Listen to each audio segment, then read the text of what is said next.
اگه فقط پول برای ارتقای یکیو داشتم اول SSD بخرم یا رم؟ اگه لپتاپ یا کامپیوتر هنوز اشتیدی داره بدون شک SSD بیشترین ترجیح هم که احساس کنی از همین ارتقاست.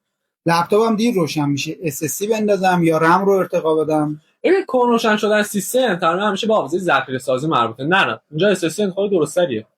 وقتی همزمان کروم، ورد و چند تا برنامه دیگر رو باز میکنم سیستمم کند میشه. SSD بندازم یا رم؟ وقتی مشکل موقع اجرای همزمان چند برنامه است معمولا رم زودتر پر میشه. تو این شرایط های رم تاثیر بیشتری داره. من بیشتر بازی میکنم، اول SSD بخرم یا رم؟ اگه بازی‌ها روی HDD نصبن SSD باعث میشه بازی سریعتر لود بشه، اما اگه SSD داری و رم کم انتهای رم میخواد بهتره.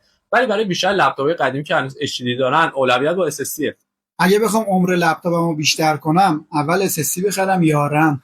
ببین SSD باعث میشه سیستم روونتر کار کنه و نیاز به تعویض لپتاپ دیرتر احساس کنی، اما مستقیما عمر سخت افزار افزایش نمیده. با این حال برای اکثر کاربران انتخاب بهتری